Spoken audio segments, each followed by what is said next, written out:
Now hear this.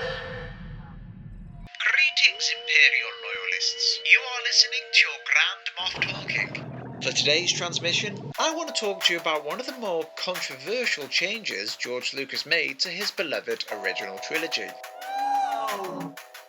Many fans, myself included, wish that the prequel trilogy was written primarily to incorporate what the original trilogy had set in stone, or at the very least, heavily implied. But often we got it the other way round. To give you a brief recap, here are some of the changes made to the original trilogy, specifically with the prequels in mind. Over to you, Vito.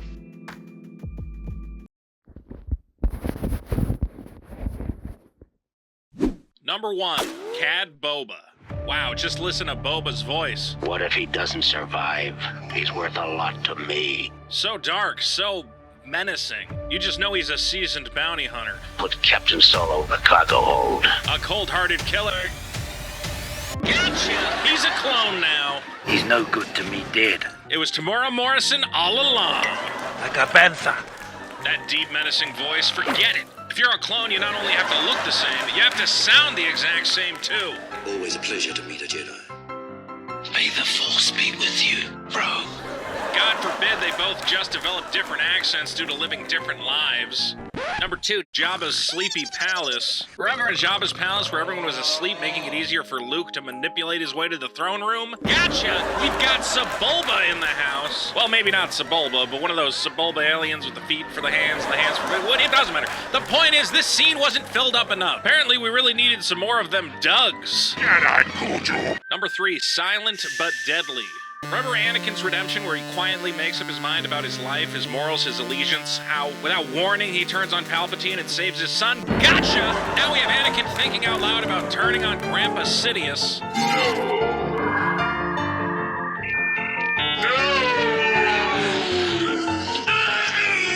I guess because Anakin screamed in the prequels, he has to scream here too? Why couldn't he have killed Mace in the same silent way instead? What? Number 4, Blue Eyes White Slackin'.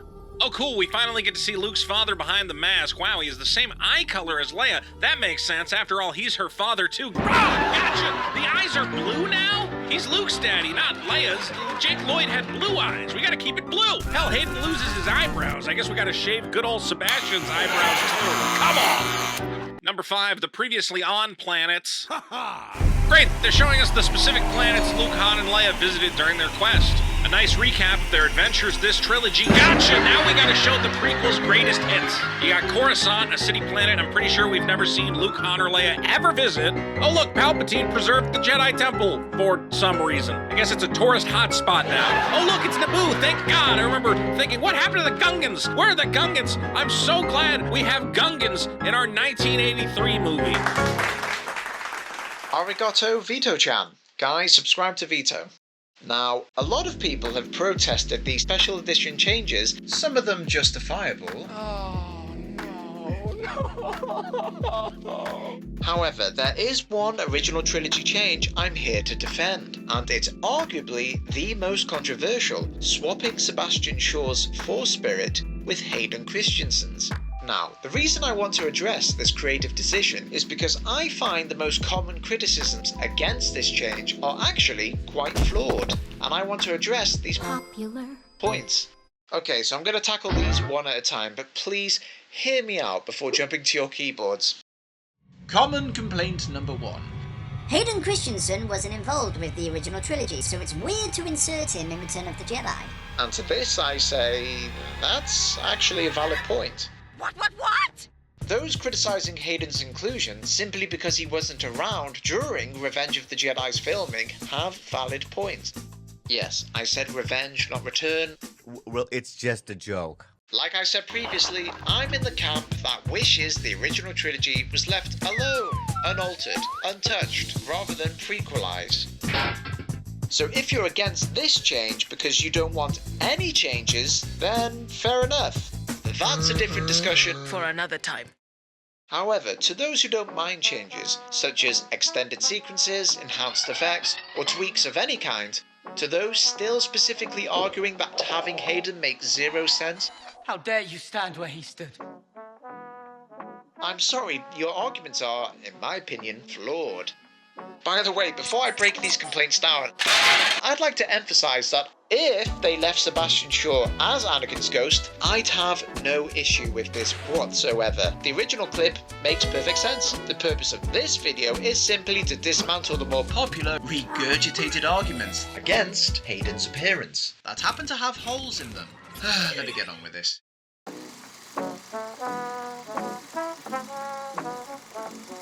Common ill-considered complaint number 1. Anakin didn't look like this when he died, so it makes no sense. Okay, where to begin? Anakin did not look like Hayden when he died. Yes, that is true. But you know who else he didn't look like? Sebastian Shaw! I mean, seriously! During his final moments, Anakin looked more akin to a hard-boiled egg than that of a man. It is very provoking to be called an egg. Very.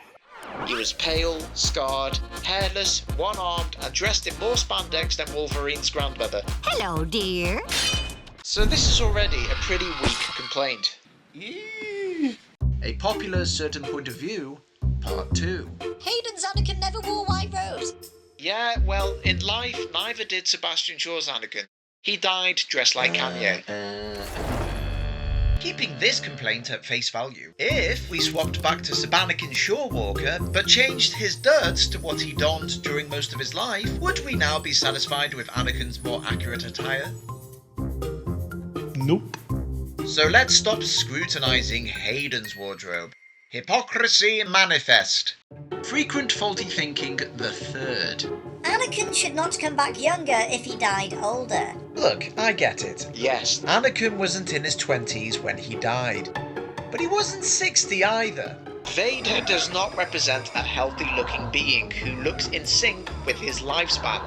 Instead, Vader looked rapidly aged up because he ruined his body with the dark side. I mean, is it any coincidence that when Anakin finally let go of all his anger, he's unable to live on? Yes, he sustained damage, but nothing he hasn't experienced in his career. Now let me ask you this. In the original cut, when Anakin came back, he appeared healthy, with both hands and hair. So my question is this: if Force spirits can return appearing healed, in clothes they never wore, with freshly grown hair, why are we adding a weird restriction about age limits?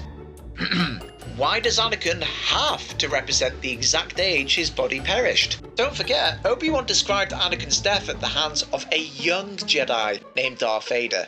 So even if we ignore the prequels for a moment, Anakin reappearing the same age he perished makes about as equal sense as reappearing as when he truly perished as himself. Which is exactly what George Lucas was going for, by the way. That's like poetry, so they want. But look, if you really want to get pedantic, it has been canonically confirmed that Force spirits, including Anakin's, can filter between ages. Confirmed both on screen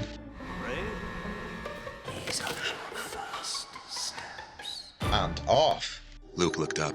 The glowing blue form of Anakin Skywalker stepped out of the shadow of one of the huge monoliths, revealing the face of a man who looked a good 2 decades younger than Luke himself before his fall to the dark side. As Luke watched, another man seemed to appear between the blinks of an eye, superimposed over the vision of Anakin as a young man. Someone older, a calm, benign face. The face revealed beneath Vader's mask by Luke so many years ago on a battle station long since destroyed. And then it was gone, if it had ever been there and not just another vision in Luke's mind. So there you go. Old, young, both are legit. Wrap it up already. We're not getting any younger. Oh, you special edition May the fourth contradictory critique awakens. Be with you. Part 4, right? It's just the fourth installment, whatever. If Anakin looks young, so should Obi-Wan and Yoda. This one is just freaking stupid. To begin with, ask yourself, who are these Force spirits appearing to? If your first answer is they're appearing to us, I hate to break it to you. These characters can't see you. No, they are appearing to Luke. You know, the young Jedi they had a brief relationship with in their old age. Not in that way. Now ask yourselves this, why would Obi-Wan and Yoda suddenly deepfake themselves for the finale? Luke did not have a relationship with CGI Yoda or Ewan McGregor. I mean, yes, he has now technically met Ewan's Ben Kenobi in the series, but even then, it was just an initial "Hello there." Alec Guinness's character was the man who saved Luke from the Sand People. You're a racist! Technically spacist. It was his character who introduced Luke to the Force and led Luke to Yoda, a character that, canonically speaking, we're supposed to see as always looking the same. They're the same picture. And by the way, this was specifically why only Yoda appeared as a spirit to Luke in The Last Jedi. Mark Hamill's character had far more familiarity with Puppet Yoda than Ewan's Kenobi. Hello. So suddenly de-aging these older versions of the characters we've already gotten to know throughout this trilogy would deal far more confusion than fan service for the finale. With Hayden, however, there's way more leeway because Luke did not have any relationship with his father. By the time Duke Skyhazard met Darth Daddy, Pops was already the mysterious, menacing, masked shell of the man he used to be. So at least with the Hayden ghost, Luke is finally seeing a more accurate version of the man he heard about in passing. The navigator on a spice freighter. I'm kidding, though that is technically true. No, the man who inspired him to become a Jedi. My father? A Jedi? Powerful Jedi was he. You fought in the Clone Wars? He was a cunning warrior. Powerful Jedi. Best star pilot in the galaxy. You've got half the skill he had, you'll do all I right. want to learn the ways of the Force and become a Jedi, like my father. Wow. Inspirational. Another frequently favoured argument against 2004 Anakin, Part 5. Anakin killed younglings, so why does he get to go to space heaven? Okay, I know I'm answering a lot of these questions with my own questions, but I have to ask. why is it this moral dilemma only seems to appear when we're talking about Ghost Hayden and not Ghost Shaw? After all, are both actors technically portraying the same character? I'm sorry, but if you only hold Hayden's Anakin accountable for all of that character's evil sins, that's quite hypocritical. Besides, even if you wanted to separate Shaw's character from the one portrayed in the prequels, Shaw still represented the ghost of the man who tortured, slaughtered, maimed and murdered countless lives, both on and off screen. I don't care what universe you're from. That's gotta hurt. You cannot be so eager to dismiss Hayden's entry to heaven What the f*** did I do wrong? whilst ignorantly allowing Shaw's arrival. But look, if you're just wondering why the character in general was allowed to return regardless of actor, I promise you it has nothing to do with time served and good behaviour. The Force is not some demigod checking each Force sensitive's resume. That's not how the Force works. It's about both science and spirituality. As Vader, Anakin's mindset simply prevented him from becoming a Force spirit, since dark side users are typically too busy focusing on self-preservation and staying alive in the physical realm. This is why you see a lot of damaged and deformed Sith and dark side users clutching at life.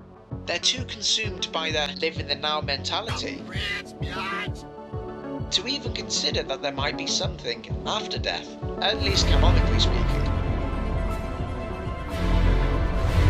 Captivated by the physical realm, the Sith are. What else is there? They are essentially contaminated with the dark side, and as such are unable to convert into these bright Force spirit beings. It's the same reason why Maul is unable to open a Jedi holocron in Rebels. Physically speaking, he can't let go of his anger, therefore he is physically unable to access this ability. So if you're arguing that Anakin simply didn't deserve to come back as a Force spirit, that's an entirely different discussion.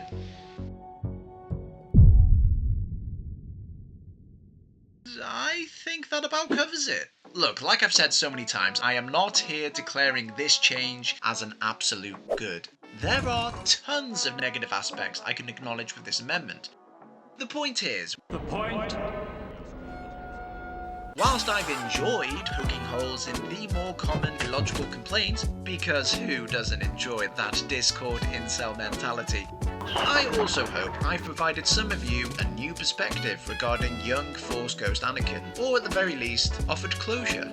And perhaps I've granted you more of an appreciation for change. Wait, what the fuck? What is going on? Why are we stuck on this shot? Have we run out of clips? What? Thank you. The way I've always seen it, the most impressive thing about Star Wars isn't its special effects or its action sequences, they all come second to the story itself. And despite some of its behind-the-scenes shenanigans and canonical controversies, I think the story is what also matters the most to George Lucas. And now, thanks to his further meddling, the spirit of Anakin Skywalker will endure the test of time. And since his special edition change has gone on to appear to those that need him in different formats, in different mediums, and in different manners, forever. Bring back the ballad, as I did.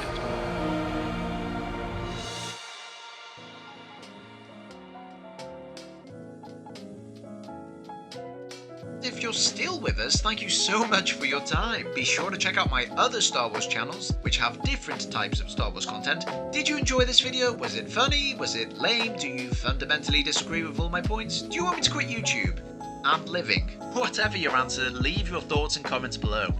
Special thank you to Vito for lending me his gorgeous voice. Go check out his stuff, he's a very funny content creator. Anyways, I must be returning to my intergalactic Imperial governing the galaxy. This is a terrible impression. Seeing Anakin, I've come around on this. I've heard enough kids talk about how much it meant to them to see Hayden Christensen. And so now I'm like, okay, I thought it was a bad change. I think it's probably a good change. Nothing can stop the Empire.